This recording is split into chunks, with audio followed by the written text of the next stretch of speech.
Alright. Time for some more New Game Plus or something. Got a hankering to play this game. So we resume.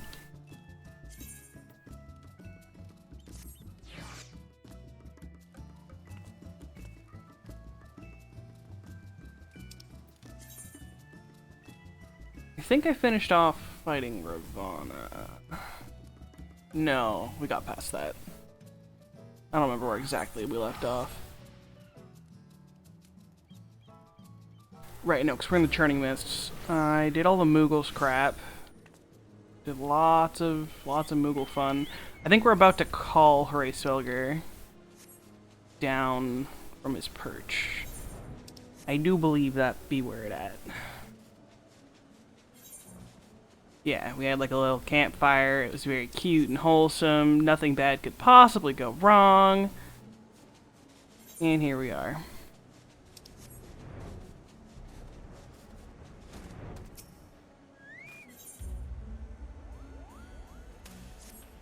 The campfire was cozy. I must have fallen asleep, Kupo. But, do you feel how the winds have shifted? They will have borne Heavensward back to the skies above Zenith. I'm sure of it. This is your chance to climb to the highest floor of the palace and summon him with a toot of that shiny horn.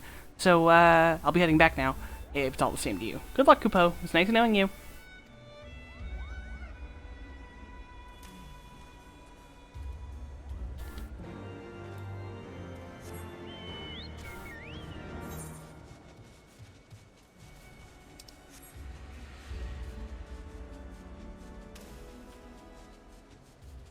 Yeah, because the winds were blowing in a direction where if we had tooted our horn, he would have not heard it.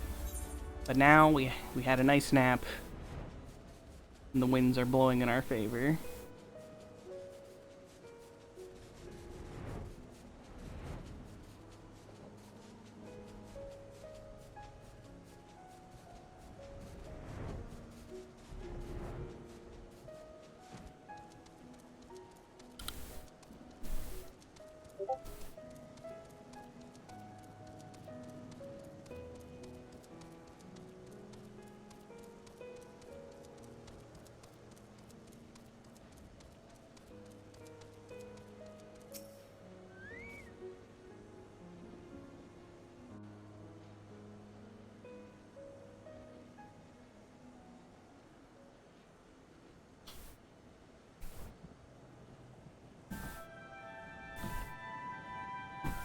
We'll roll around in the snow.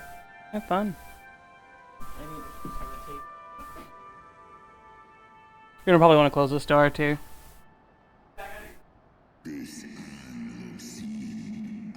Unfortunately, Heavensward doesn't speak English like his father, Midgard Somer. Mortals, why do you disturb my solitude?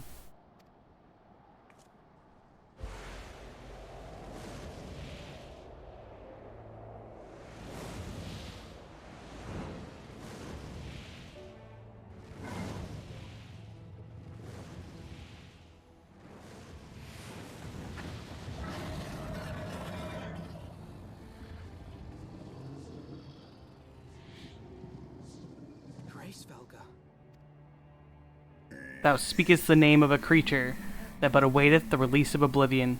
Leave me. By the 12. Mine ears hear the tongue of dragons, yet the meaning rings clear within my mind. How can that be? Heavensward, do you not remember me? 'Twas I whom you found in Dravania. I who glimpsed the truth about your past, about Shiva. Do not speak her name, mortal. But speak it I must. I have summoned Shiva's soul from the beyond and offered myself as her vessel. She has made her heart known to me. Foolish girl. Thinkest thou my beloved spirit hath descended from the heavens? That the secrets of her heart are thine to know? I have surrendered mine to her. Do you not see, my love? I am Shiva reborn. Gullible fool. The light but illuminated the past for thee. It did not grant thee omniscience. The spirit thou hast summoned belongeth not to Shiva, 'tis but a shade conjured by thine own fancy. In an age long past, mine own kin were guilty of like folly. Beguiled by the Dark One's lies, they attempted to resurrect a king amongst worms, yet the divinity they called forth merely borrowed the semblance of my fallen brood brother. Such gods are not summoned but created, phantoms spun from the threads of misplaced faith. Then the spirit that answered me. Was but thy dream of Shiva. Thy soul hath been corrupted by a deity of thine own making, child.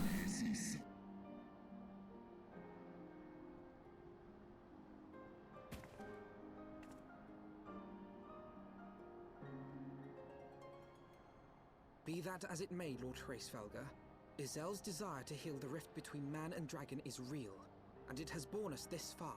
We would spare both our kind and yours the ravages of this senseless war. Pray join your voice to ours in a call for peace and forgiveness. The tale of thy kind is one of avarice, treachery, and death, and thou wouldst speak to me of peace? Hark, thee mortal, to the naked truth. Then tell me thou deservest forgiveness.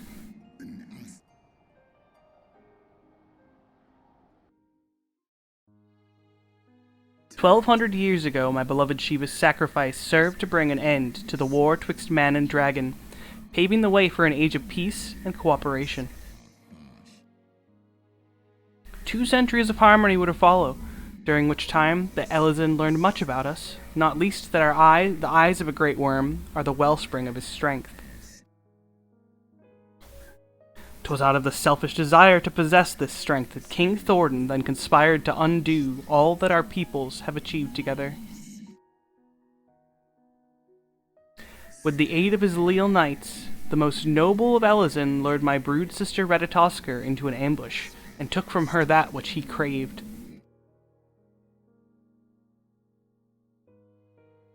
Fain would I strike the image from my mind, yet still the scene doth linger, my brood sister's tattered corpse defiled by her Elezen allies. They had torn out her eyes and feasted upon them in a manner of wild beasts. Yet that was not all, for from their bloody banquet the fiends had gained strength beyond that of mortal men. Even now I labor to comprehend the enormity of their betrayal.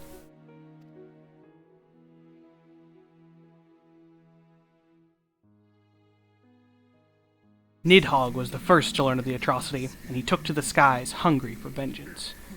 But though he slew Thordan and some few of his knights, their fellow butchers knew only too well where to aim their spears, and when thou practiced savagery, they set about my brood brother, sending him flailing from the field.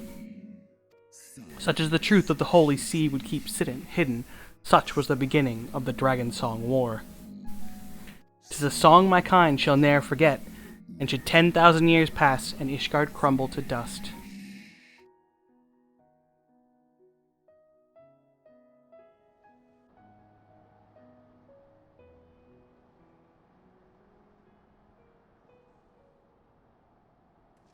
Your tale bears scant resemblance to the one I was taught.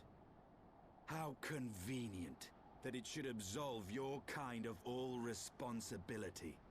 But tell me, dragon, why should I believe your version of events? What thou choosest to believe is immaterial. The betrayal that yet haunts mine every waking moment is no less than the truth to my kind. And Nidhogg meaneth for Thordan's people to suffer for this sin till the end of days. That which thou imaginest a war of extinction is but a punishment, a siege of the spirit. Hast thou not seen those who tire of the torment, those who abandon their own and side with dragonkind? Ishgard's so-called heretics.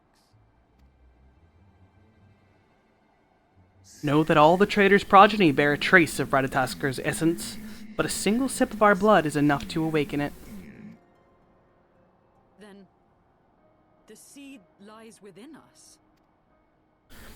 'Tis for this reason that those who abandon their loyalties are rewarded with a drink, and thus are they transformed to join the ranks of Nidhogg's ever-growing army as newborn dragons. One by one, through death or defection, my brood brother shall account for all of the betrayer's children. Ye gods, I have borne witness to such a transformation. Looked on as a heretic assumed the shape of a dragon. I imagined it some manner of Dravanian enchantment. But if any Ishgardian, regardless of allegiance, has such potential within them, 12 forgive us. To think of all the dragons we've slain.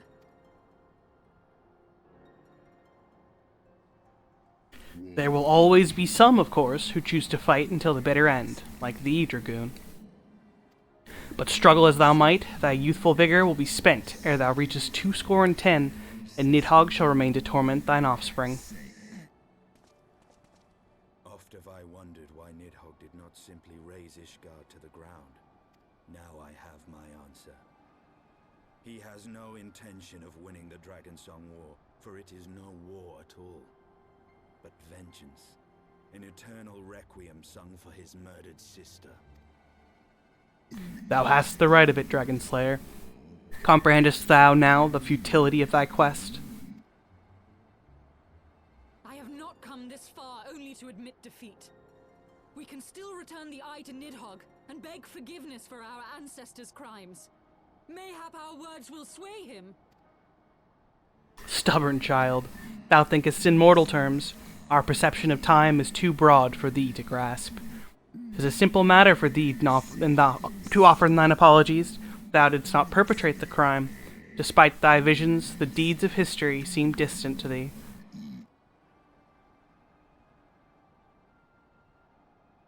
For a worm such as Nidhogg, however, the history is yet part of his present, as fresh as the blood that did gush from Radatoskr's wounds.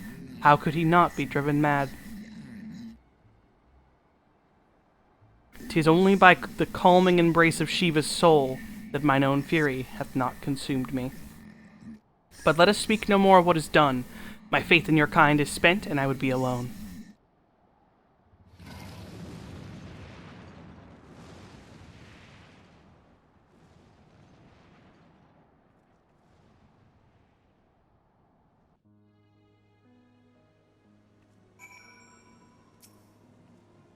Hraesvelgr was every bit as awe-inspiring as I imagined.